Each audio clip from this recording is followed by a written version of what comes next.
Hello, everyone, and welcome to today's session. We are so happy to have you here with us today. My name is Legie Thomas, and I am on the Kanarys team focused on strategy development, and I will be your moderator today. I'm also joined today by my colleagues from Kanarys, Stacy Guillen, who is our Director of Business Development, and Mandy Price, who is our CEO. So a couple of housekeeping items before we get kicked off. First of all, to ensure everyone can hear during the discussion and there are no distractions, please keep your microphone on mute. If you do have any audio or video trouble, you can message Stacy and she'll provide you any instructions to help.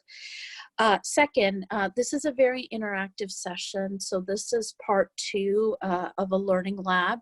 We had part 1 on Tuesday. And so Steve Bucherati has specifically asked that you feel free to chime in with any questions. We want this to be deeply interactive. So certainly do not hesitate to chime in with questions during this webinar.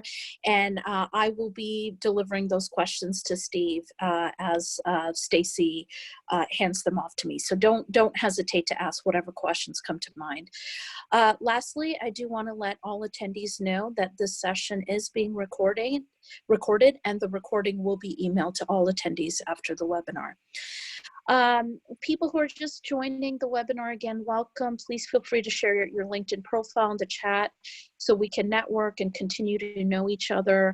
Our goal is to create a space for courageous conversations and create a community for D&I practitioners and executives to really engage with each other.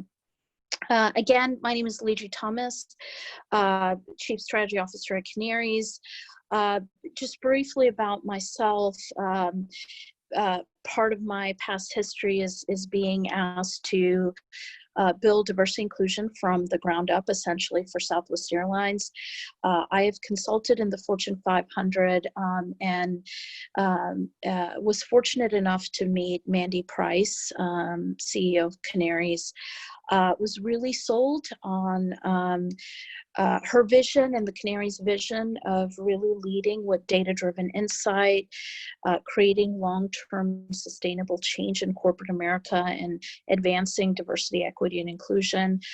So joined the Kanarys team now about 2 years ago because I am deeply convinced that there's so much opportunity, which Steve will speak to, around corporate America to really change workplace culture. And some of the ways in which we do it today in corporate America are either optics game, quite frankly, or really not getting us to the heart of what achieves long-term sustainable change. Little bit about Kanarys. Kanarys is a technology platform that helps companies make data-driven decisions about their D&I initiatives. We partner with companies to really hone that data-driven insight to make long-term sustainable change. This webinar series today, again, is part 2 of a learning lab. This is part of a multi-part webinar series helping D&I leaders to really advance diversity and equity and inclusion during this COVID-19 pandemic. Okay, so that's all the housekeeping and background. I'm going to keep my introduction of Steve Bucherati very short because there's a lot of great information that Steve has to share with us today. So I will briefly say that Steve Bucherati, our presenter today, serves on Kanarys Advisory Board.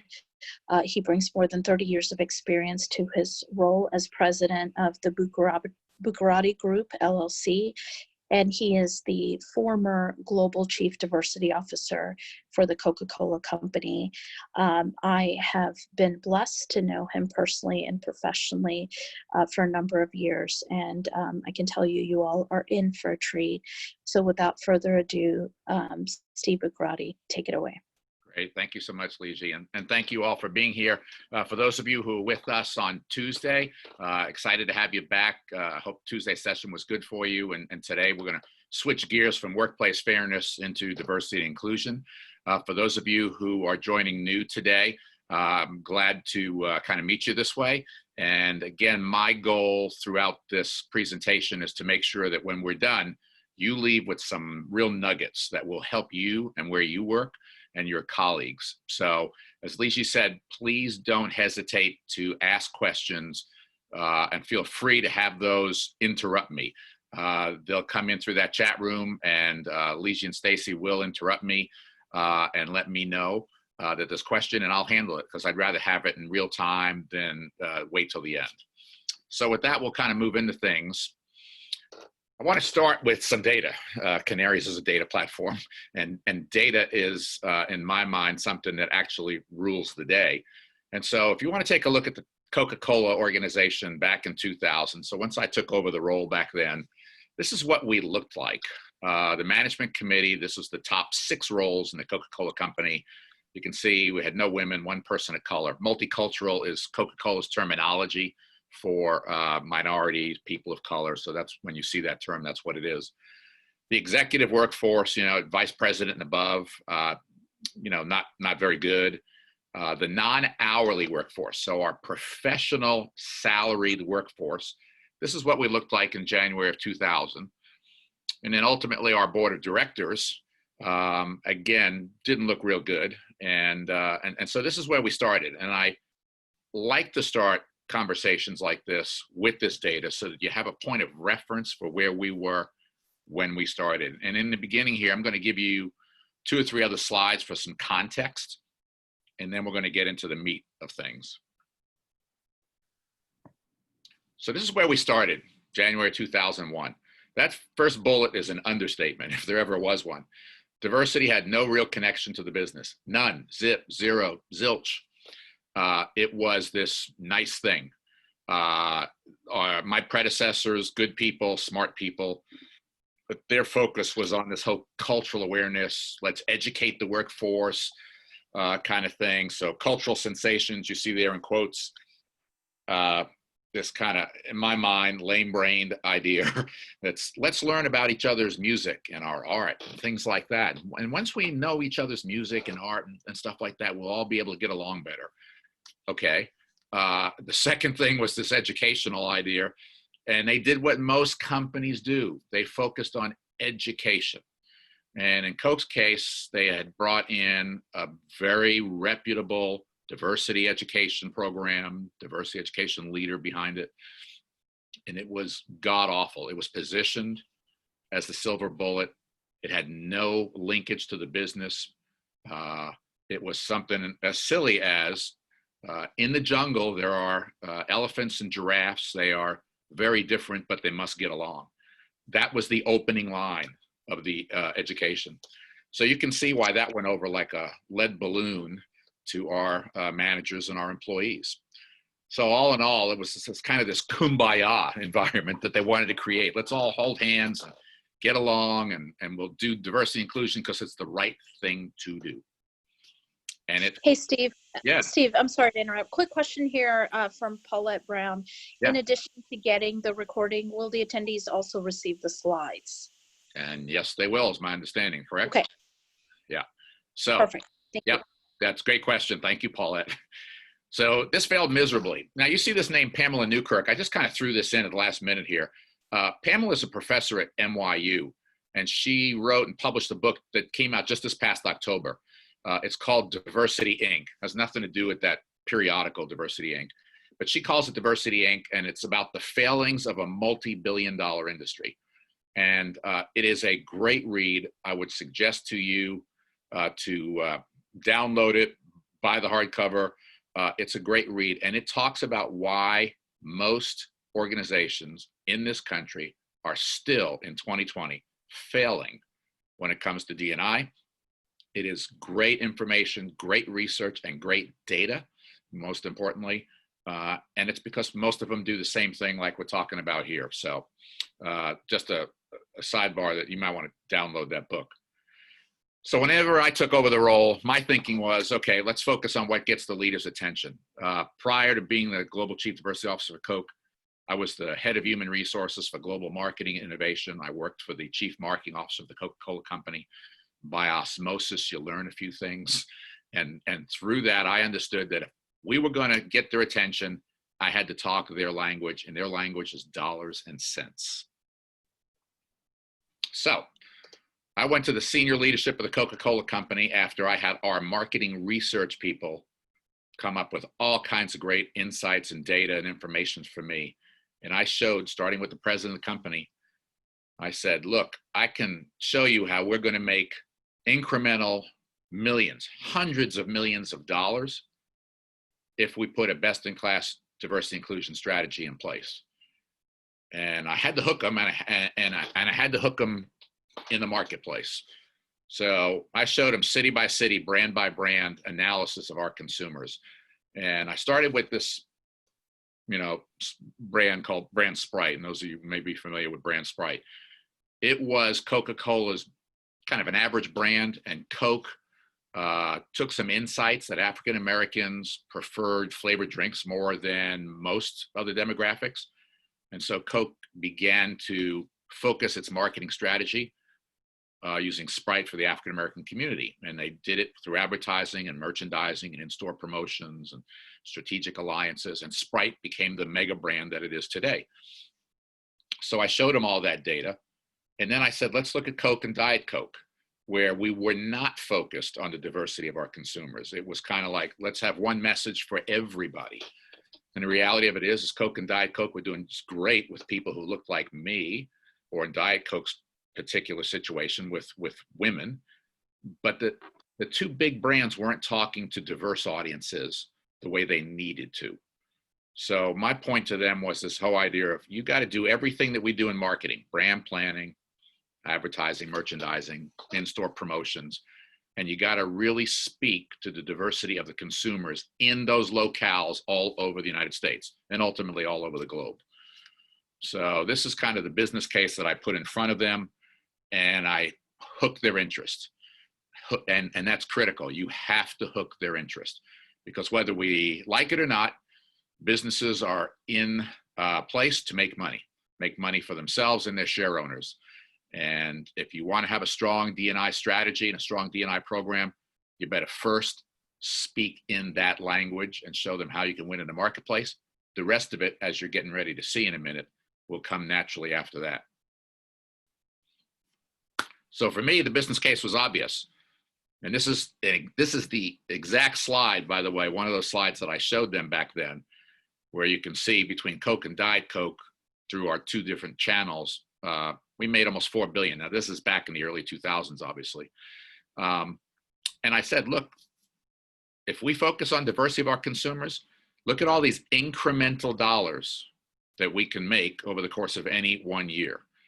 And this whole, direct line of sight between this work and sustainable growth was something that I wanted them to focus in on. They bought this. They understood this right away. And they got the fact that we could make more money off of this. I needed them to get that. Again, I hate to be talking just a money conversation, but it opened the door for everything else that followed. And you're going to see all that in just a minute. So whether we like it or not, you have got to hook them in the language of leaders, and the language of leaders is dollars and cents. Let me stop for a second. Any questions coming in yet, Lizzie? Not so far, Steve. Okay, if anybody has questions, remember, interrupt me at any single point in time. So the multicultural consumer, this is all the money that Coke made back then against, here's 8 brands, and Coke's got over 1,000 brands, but here's 8 brands. My point to them was, look at all the money that we already make, and we're not even trying. We're not even doing well with multicultural marketing efforts, except for Sprite. And my second point to them was, we have to protect this money. If we don't speak to the diversity of our consumer population directly, if we don't talk to the consumer in a relevant way, okay, then we might lose this. Forget growing the business. This is business that we could lose. Again, the dollars and cents, recognition by the leaders that there was criticality tied to the business. And so again, this was one of those early slides we used to hook them. And then one more, and then we'll move on from there, because we showed them that 74% of all the incremental volume that was going to come through the beverage industry was going to come from multicultural consumers. So that's the business case. I would tell you that, again, if every organization has a business case, trust me, there is no organization out there that doesn't. The Pentagon invited me up there to speak to a bunch of admirals and generals a while back. And they said, yeah, it's easy for you. You guys have a business case. It's dollars and cents. And I said, yeah, well, so do you. You know, you want to have the world's greatest fighting force. You spend a bazillion of my tax dollars to recruit this fighting force. And then when that fighting force doesn't see opportunity going up, what happens? They leave, which means you spend a bazillion dollars recruiting and a bazillion more training them. So it's still about dollars and cents. You have just a different business case. It's tied to the armed forces themselves. Every organization has a business case, and you have to figure out what yours is and then speak to that business case. So by the time we got to 2007, so several years into this, I started looking at women across all borders. Coke operates in 207 countries of the 209, just North Korea and Cuba are the only two we're not in. And so I started talking to the leaders about this. And so you can see from the data here how important women are, obviously, from a global perspective, and in particular, from a business perspective, when you get to that last bullet, because you can see $20 trillion annually controlled by women. And the Coca-Cola Company at the time, only 23% of its leadership across the globe were women. Most of that driven by the United States, somewhat by Europe, but terrible in South America, terrible in Africa, terrible in Asia. And my point to him was we had a much bigger opportunity globally, and we needed to start focusing in on women across all 207 countries. And by the way, we needed to do it simultaneously. We shouldn't just start someplace, because if we started in Europe, for instance, and started doing work there, I wasn't sure how to answer the woman in Indonesia or South Africa or Brazil when she asked me, what about me? So we built this business case for what we were going to do for our Global Women's Initiative, and I'll talk a little bit more about that as we proceed. So, great. Steve, there is a question, again from Paulette Brown. Thank you, Paulette. Question is, did you make a separate study concerning women of color? Yeah, we sure did. Great question again, Paulette. So when we did the study and the data that we put in front of the leaders globally, I then went to the president of our North America business and shared where we were in North America and broke it down by women of color. So we had all of the marketing data, we had the workforce data. So again, had to show them what the opportunity was, because even though we were doing better in the United States with women and leaders, women of color, we were not doing well. So we purposely made sure we had a very focused discussion on that. But great question. Thank you for asking. So why did Coke focus on diversity? Okay. You know the answer already. Out of the economic interest for our business. But that economic interest is twofold. So on the right side, which is what I've been talking about, this whole external focus on the market. But on the left side, it's the full access to the best talent. You know, you want to make sure that, we used to say, we want our unfair share of talent. Coke always wanted its unfair share in the market. We always wanted our unfair share of consumers. We wanted our unfair share of the best talent. And so these two things were the focus for us. And you can see the sweet spot. It gives us that diverse workforce, which mirrors the market. And then the catch line that I used to use all the time was, remember, this is about enabling sustainable growth and value creation. So Coke had to make this basic philosophical shift. Coke, like every other company in the early 2000s, was kind of mainstreaming everything. They would say, hey, we're all alike. There's no differences. We're all alike. We all have two eyes, two ears, a nose. We're all the same. Of course not. And the point that I was trying to get the organization to shift on was, no, we're all different, and we need to amplify, respect, value, and leverage those differences. Why stop people at the door and say, here, come in, we're going to Coca-Colarize you, you be who we want you to be, when we had so much more in our individual employees that we could take advantage of, where we could leverage their skills, their knowledge, their capabilities. Because the second bullet's important, and this is what I told the leaders. I said, all those business opportunities we've been talking about, we can't seize those opportunities if we can't see them. And at the time I was having this conversation with the leaders, it was 3 white guys in a room, right? And I said, hey, all 3 of us can see business opportunities. We can't see them all. We just can't, not based on our backgrounds. And so we have to invite everybody in so that we can see and seize those opportunities. But at the same time, I wanted to make sure that people understood, yeah, representation matters, absolutely matters, but so does orientation. Now, what do I mean by that? So you could have an employee named Eduardo Rodriguez, and Eduardo is Hispanic, lives in Columbus, Ohio, and so from a data perspective, representation, Hispanic male shows as we've got some diversity in our workforce. That's great. But you might also have Sue Smith. And Sue is a white female who's in Corpus Christi, Texas, grew up in that city, totally acculturated with the Hispanic culture, speaks fluent Spanish, is a member of the Hispanic community there, and everybody feels that way. That's an orientation, and we need to pay attention. We can't write Sue Smith off because she's just a white woman. So you had to kind of thread the needle here as you talk to leaders to say, yes, we want to focus in on broadening our representation, but let's not overlook the fact that we have people who have an orientation towards this that can help us out.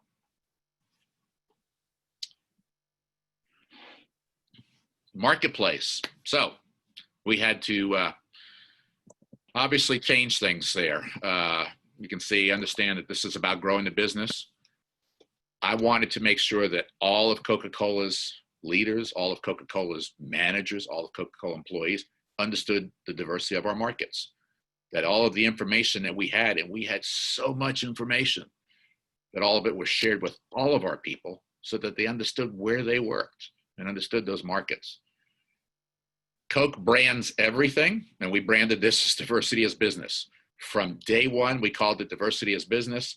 It became part of the strategic platform because we took it, as you can see, into and throughout our business plans. No leader anywhere in the Coca-Cola Company could do a business plan and not have very specific, detailed focus on how they were going to use diversity and inclusion in their business plans to help our business. That was sacrosanct part of the business planning process. Laser focus on the diversity of the marketing teams. Well, no surprise, we weren't very good at this. Okay, the Diet Coke team, yes, had a number of women on it because so many of the consumers were women. But that Sprite team I was telling you about was not very diverse, even though it was marketing to African Americans. The Fanta team, which had particularly strong growth with the Hispanic population, had no Hispanics on it, et cetera, et cetera. Our sales teams in very diverse communities mostly look like me. So we didn't have folks who were understanding the consumer and the population enough involved in our marketing and sales teams. And we knew we needed to change that dramatically. We went so far as you can see in the next bullet, strengthen the multicultural market strategies and initiatives. We actually put together a multicultural marketing team. That team was focused on all of the insights, knowledge, and data that they could then share with the rest of the organization to enable the rest of the organization to be thinking about this in their marketplace. So we put a very focused strategy. We stood up a big organization just to focus in on this.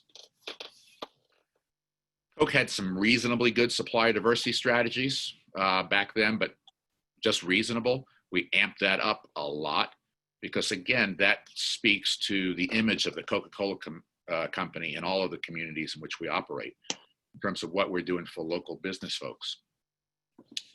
And then lastly, the Coca-Cola Foundation, which has existed forever, gives away $1 zillion every year.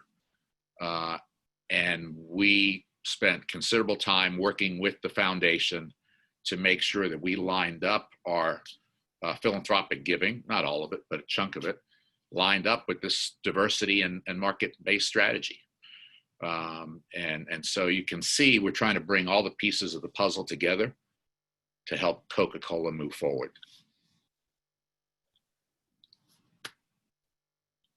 I threw this slide in because I want everybody to understand how difficult this is. You already probably know that, right? But let me tell you, these are the challenges that we faced. And it's important that I talk about them for 2 minutes because I think there's some learning lessons in there. Those of you on the phone already know this is hard work. But we learned 2 things. One, you have to do this on a sustainable basis. You can't take a break. You can't let up. You have to have your foot on the pedal the entire time, no let up. The second piece is you can't keep doing this, what I'll call mass marketing or mass communication. You can't just say, this is what we're about. You have to make sure that it touches people in a very personal way. So, you know, when you put data out there potentially about the workforce, like I showed in the very first slide, you have to make sure that people look at that data and they look at it in a very personal way. Some people will say, boy, that's pretty good. And some people will say, that's terrible, and everything in between. And that's based on their life experiences, okay? It's totally based on what they have experienced personally.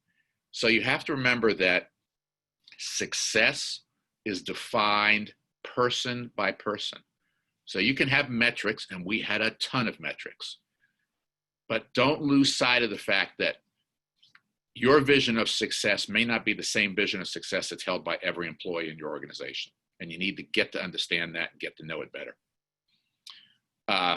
Second bullet, it's not about any one group. Everyone matters. Too many organizations focus diversity and inclusion on women, people of color, people of difference. It has to be inclusive. It has to speak to everyone. Because as the third bullet says, this is not done to the detriment of white males. I am a straight white male. And for most of my career, I was the only straight white male chief diversity officer in the Fortune 500. It was a little unique. And that had its challenges because there were some people who were wary of me as a result. But the white guys would come into my office and they would talk to me. They would make themselves vulnerable. They would say, this is about everybody but me. You're going to do stuff for everybody but me. And I'd have to say, no, of course not. We're doing this for everybody. Everybody counts. Everybody matters. We're not doing this to deny you the opportunity to contribute, the opportunity to grow, the opportunity to develop. I'm not trying to invalidate you. We're just trying to validate everybody. And then ultimately, you can always pull the ultimate card and you pull the data out. And I used to, I'd say, look, white guys are still in charge here in too many places. It's not like we're denigrating white guys as a group. So, but you need to understand that. You can't do this to the detriment of white males. White males have got to be champions. And you've got to find some really good white male champions in your organization. And then lastly, this whole idea about the continuous knowledge and skill building. You, again, can't let up. You can't assume, gosh, we've arrived. Gosh, everybody knows enough, because they never do. I have been at this now for 20 years, and I'm still learning every single day. So I would suggest to you that you focus in on constantly building your own knowledge and skills, and then constantly build the knowledge and skills of your workforce. Okay, you're all being real quiet. I had a lot more questions on Tuesday by this point in time, but I'll continue to move forward. Okay, so Coke's got several assets, and you see at the very bottom, I say, what assets can you leverage? Okay, we had assets. You need to figure out what assets you can leverage. In Coke's case, we had great leadership commitment to this. I mean, our leaders led from the front. I would brief them, educate them, but they led from the front. They became unbelievable D&I leaders who were then asked to speak. Muhtar Kent, who was Coke CEO the last number of years, probably the last 7 years I was there at Coke, Yale asked him to speak on diversity and inclusion. He was asked to speak in Davos at the World Economic Forum on women globally. You know, we had leaders who got it. That's important. And if you don't have the leadership, you've got to find at least one leader who gets it and start leveraging that leader. Hey, Steve, we do have a question from Mylene. Hi, Great. Mylene. How did you find white male allies? You know, I was lucky. By the time I took over things at Coke, I'd been there 10 years. I knew everybody. I knew who our leaders were. I knew what they were made of. So let me give you a good example. The president of Coca-Cola North America was a prince of an individual, former Marine, strong values, strong moral commitment. I knew that he was the kind of guy who could lead from the front. And I went and showed him all that marketing data up front. His eyes got, you know, they just bulged out of the sockets. But Don got it. And he got the workplace side of this and how that connected in. In fact, he and I had our very first conversation on this on a Thursday. By the following Tuesday, 5 days later, we were talking to the top 500 leaders about this at the Coca-Cola Company. So, you know, knowing who your possible champions will be just through your own knowledge base is worth it. It's what I call the CEO strategy. Let's just say your CEO, because when I started this in 2001, Coke CEO was not good. He didn't care about this, didn't get it.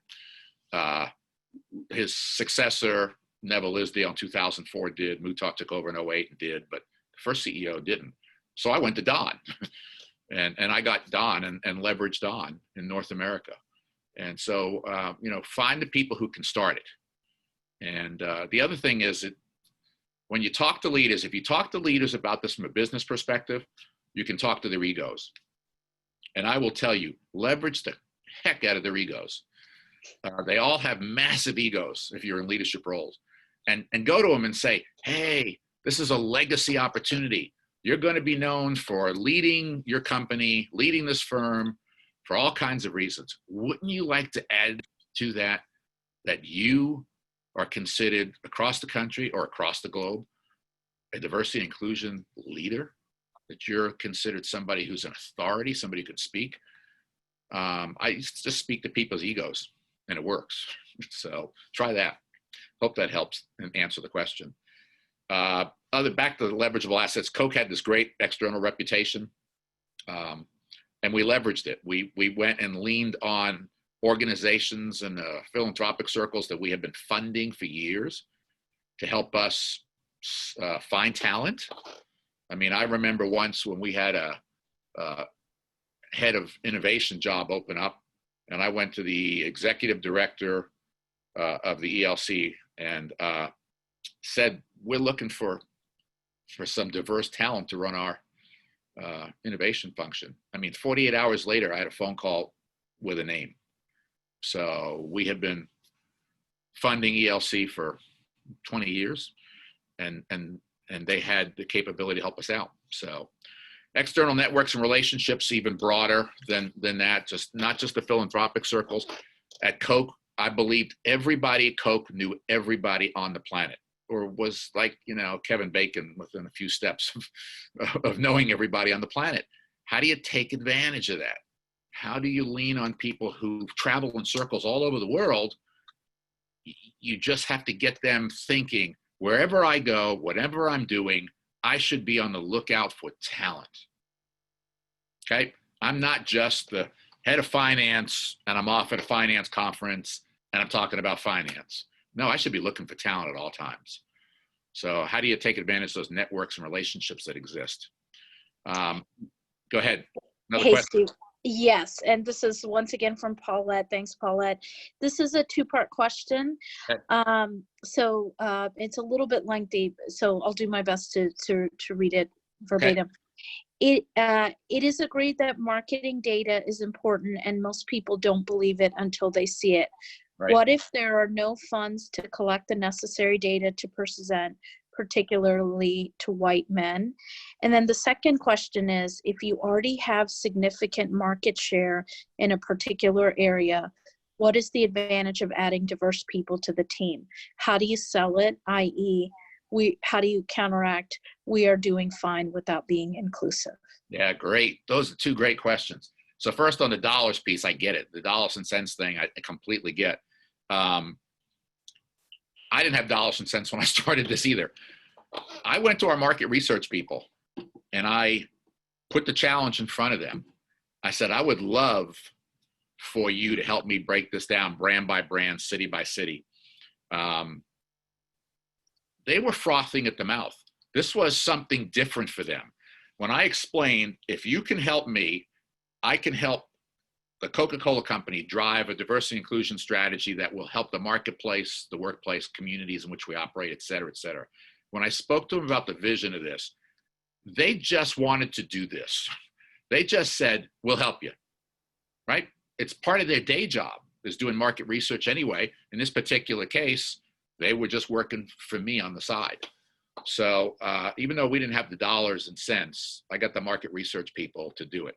If you're looking for external data because you don't have a market research capability like we did at Coke, that data is out there. I mean, you know, it doesn't take long these days. In fact, I do it all the time online because I don't have a market research department anymore. The Bucherati group, there's 7 of us. We don't have a market research function. That data is available, publicly available, very easily out there on the internet and very easy to access. And it just takes you a little time to do some of the sourcing. And in fact, that book I was talking about, Diversity Inc., that Pamela Newkirk wrote, you'll see how easy it is. I mean, she did great research. She has a ton of that data in that book, and it also shows you how to find the rest of the data. So that's hopefully helps you with number 1. Regarding number 2, and you already got significant share, that's awesome. Is it good enough? I mean, I went and challenged the Sprite team. I said, look, I know you got market share coming out the wazoo. Is it enough? You should want 100% of market share. I mean, when I say we want an unfair share of the marketplace, unfair share means 100%. So you should never be satisfied. It's kind of like the leaders used to say to me, Steve, when will we have arrived? When will we be best in class? And I used to look at them and say, what makes you think there's a finish line? There's no finish line. You're always striving to do better, no matter how good you are. You're striving to do better. And that's my only answer. I'm not telling you it's the right answer for you, Paulette, but that's how I positioned it. And when I used to talk to people, I'd say, what makes you think that we should be satisfied here? And again, it hits them in their ego. Nobody's ever satisfied with where they're at. They always want to do better. So down here at the very end, diversity and talents of the employee population, you actually got a ton of it inside your organization. You just may not know it. This gets back to how you leverage that talent. So this is 50,000 foot level. There's a ton behind all this, but we'd be talking about this for days and weeks on end. But this is the few high level, and notice I underline the word integrated strategies, okay? Because at the Coca-Cola Company, marketplace, workplace, community, and partners. So partners with suppliers, and partners was a thing I'm going to talk about in just a minute. It was integrated. Everything was connected. We did our business planning in a connected way, our initiatives in a connected way. So you have to think about this. If you think about this as just a workplace thing or just a marketplace thing, no, you got to integrate all these strategies.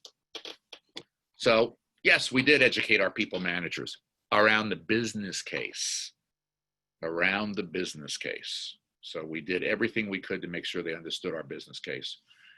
We built out this Global Women's Initiative, and in the United States, a multicultural initiative.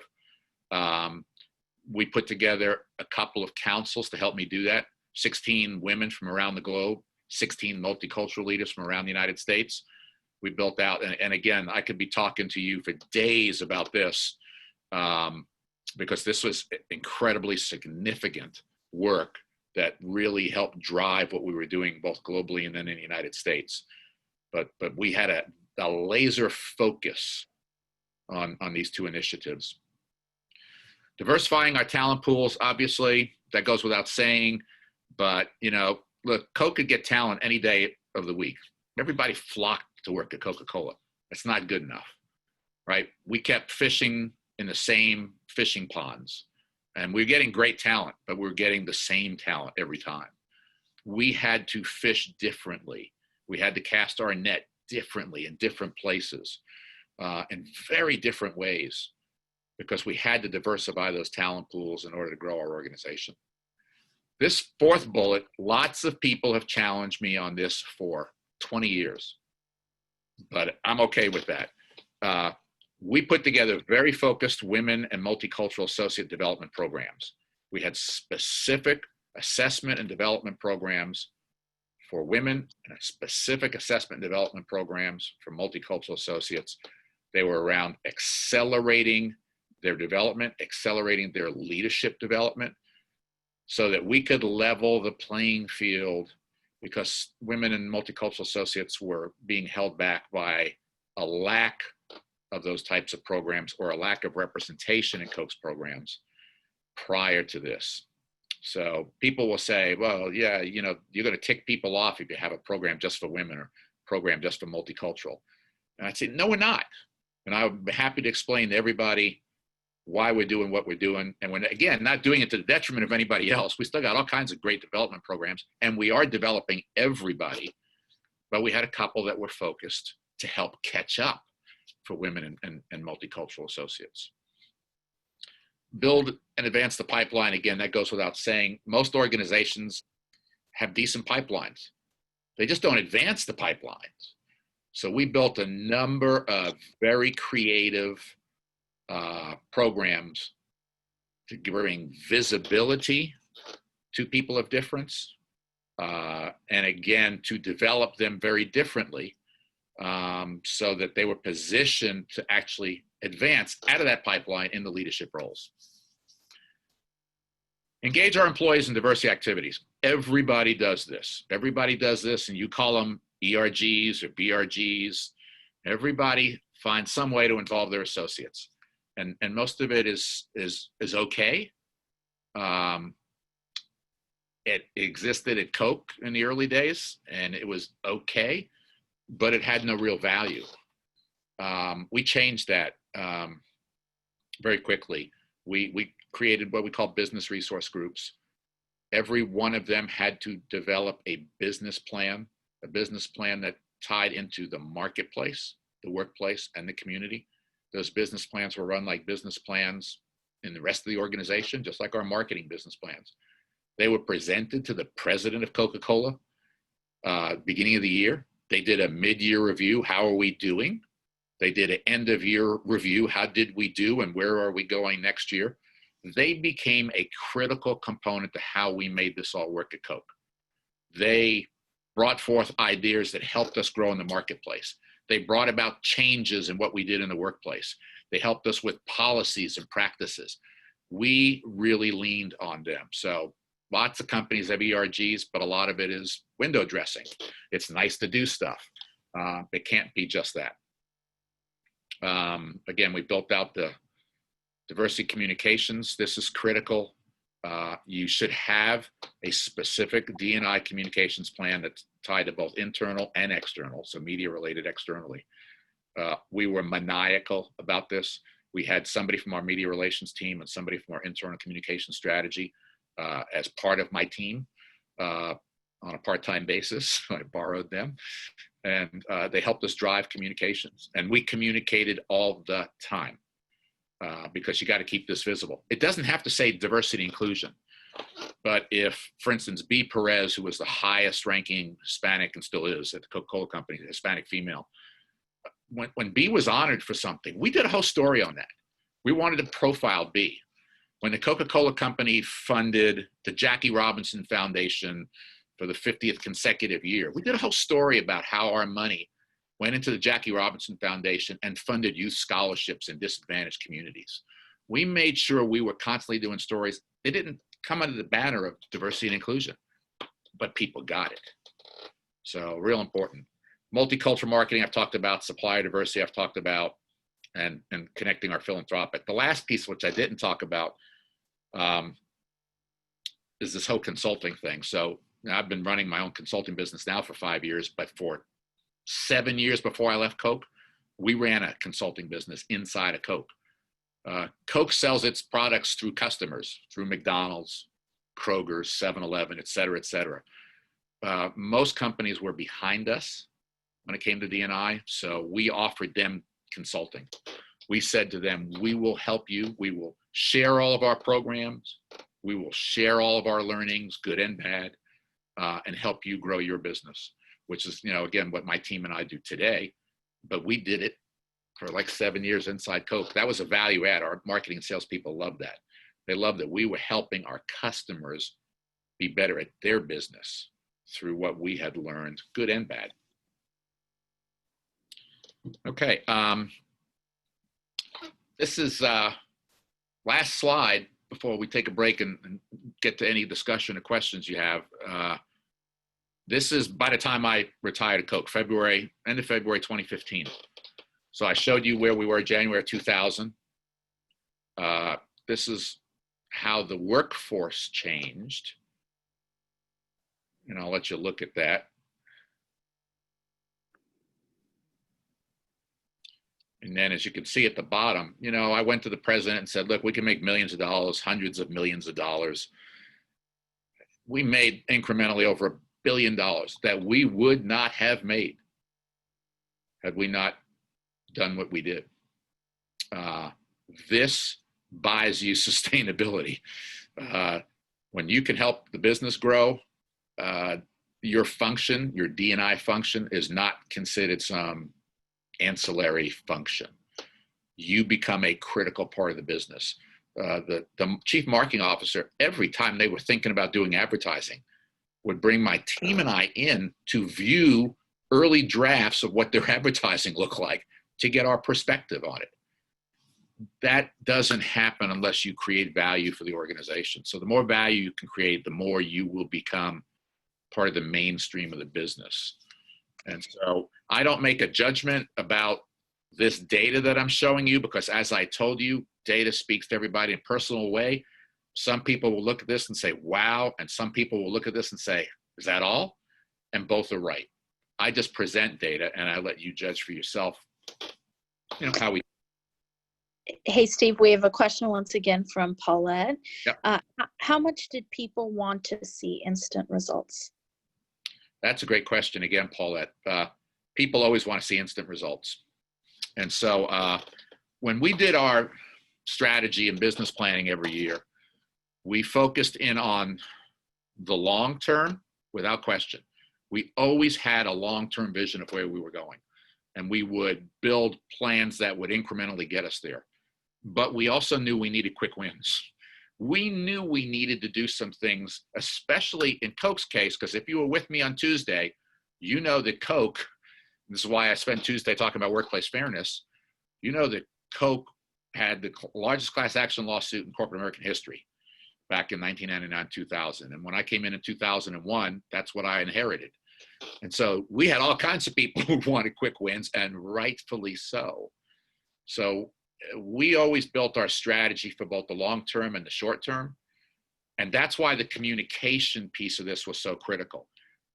We shared our data. By the way, we had metrics coming out the wazoo. I mean, we really had unbelievable scorecards. And those scorecards were shared with every single employee. They were accessible through our internal portal. So you could see how we were doing, good or bad. You could see how we were doing. We put out an annual stewardship report every year where we talked about what we were doing in the marketplace, workplace, community, suppliers, very detailed so that people understood it. The communication piece was critical so that people could see progress. And if they felt the progress wasn't there and challenged us, hey, great. We love the challenge because that meant that you wanted to contribute. And if you came in and wanted to challenge me on something, I said, great, help me. Help the Coca-Cola Company get better. Help me take what energy you have, what knowledge and skills you have to get better. And people would. So before we go on to the next slide, because the next slide deals with what is coming next from Kanarys, I just thought I'd stop. I talked a lot. I talked very fast. And this is at a 50,000 foot level. Again, there is so much behind this. But in a short period of time like this, we have just so much that we can talk about, but we want to at least give you some insights, some thought starters. But I'd be happy to answer any other questions or challenges. If you didn't like something or you want to challenge me, please do so. If you want to understand anything about what we're seeing, is we've been working with companies now for over 5 years, so I can talk about other companies without using their names and what we're learning, but find a question if you've got it.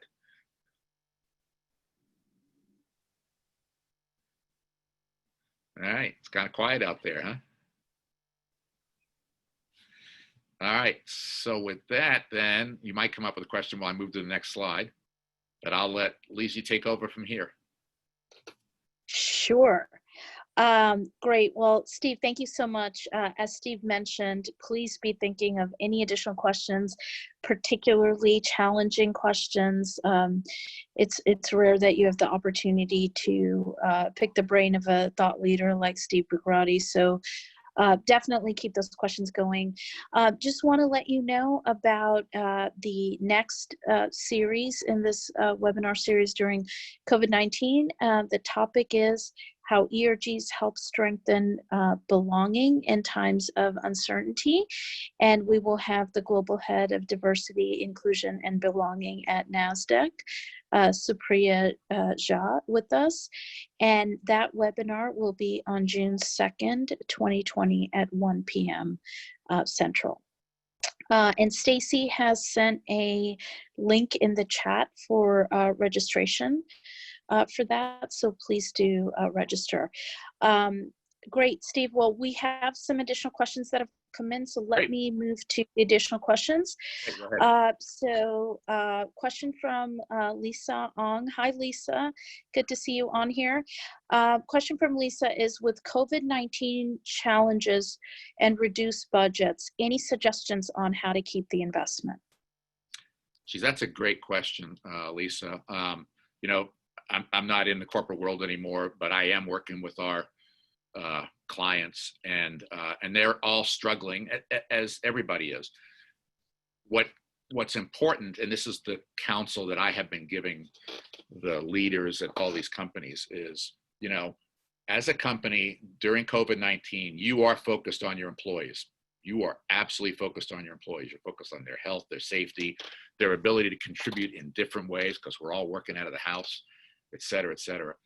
You want to make sure that you do not lose sight of anything that you are working on in this space. If you're still running development programs, albeit online, you're still making sure that you have diversity in those programs. If you are focused in on some new supplier diversity efforts, you are focused in on holding webinars for diverse suppliers. You can't take your foot off the pedal. Your budget may be cut. And God knows everybody goes through budget cuts. Even when we were doing gangbusters, when budgets were tight, we got our budgets cut by a few percent too. So you find other ways to keep things focused, or you focus in on the things that won't cost you as much, if any, money. And we used to do a ton of stuff that cost us no money, to make sure that our employees were still very involved and very engaged. So I understand budget cuts, they happen all the time. You have to make sure your leaders don't cut off their noses to spite their faces, because if people see that you're no longer focused on this, they will think that it's ancillary to the business, that it's flavor of the month. And you can't let that happen, because then you lose your employees. Your employees will say, see, I told you this really wasn't that important.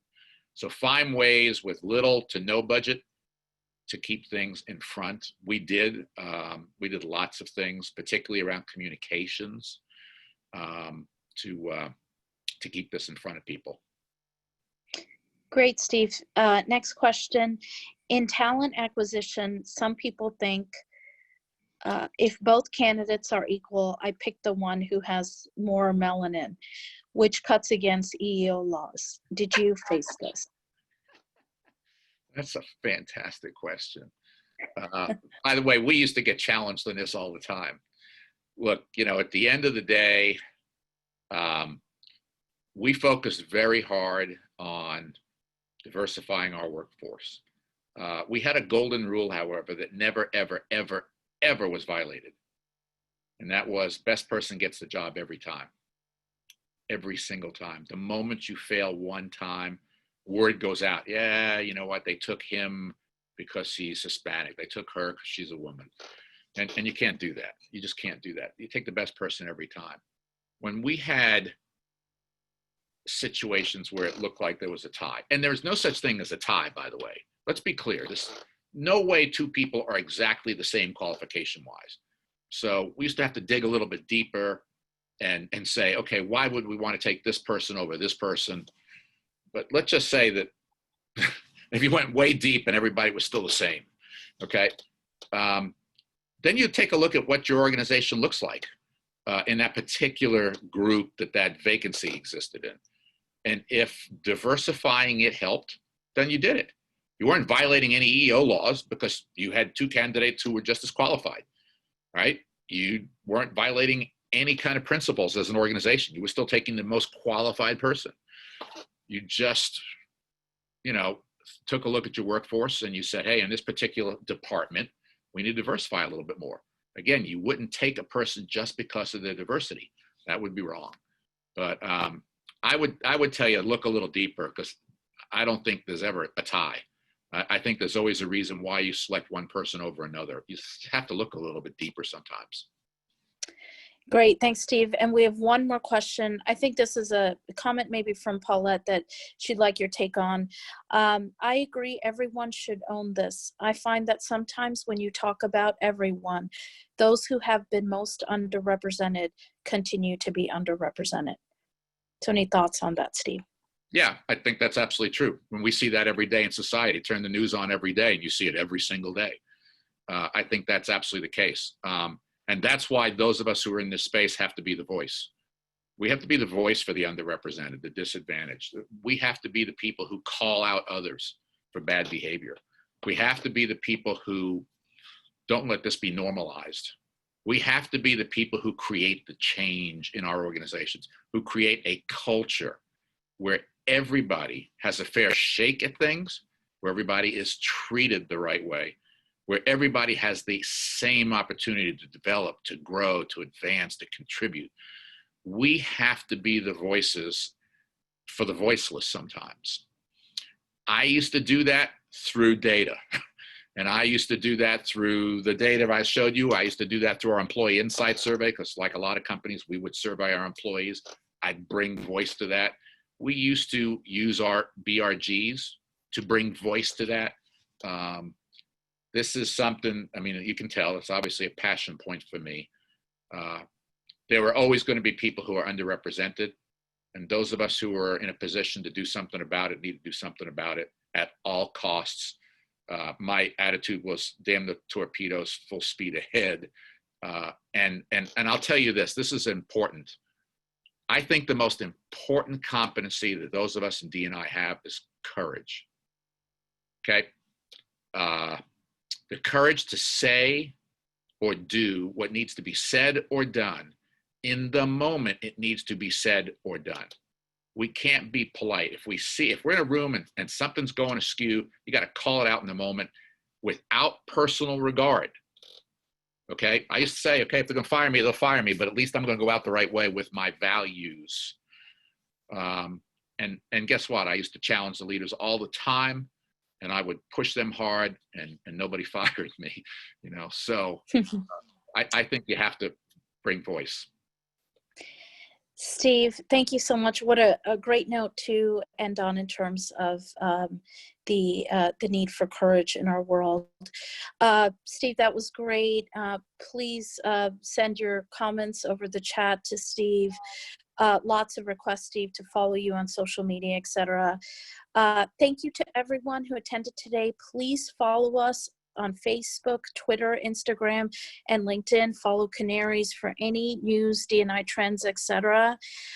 Once again, thank you so much, Steve Bucherati. Thank you to all of the attendees. Everyone stay safe and well, and thank you for everyone's continued commitment to build a more just and inclusive world. Thanks, everyone. Take care. Thank you, Steve. Thank you, everybody. Bye-bye.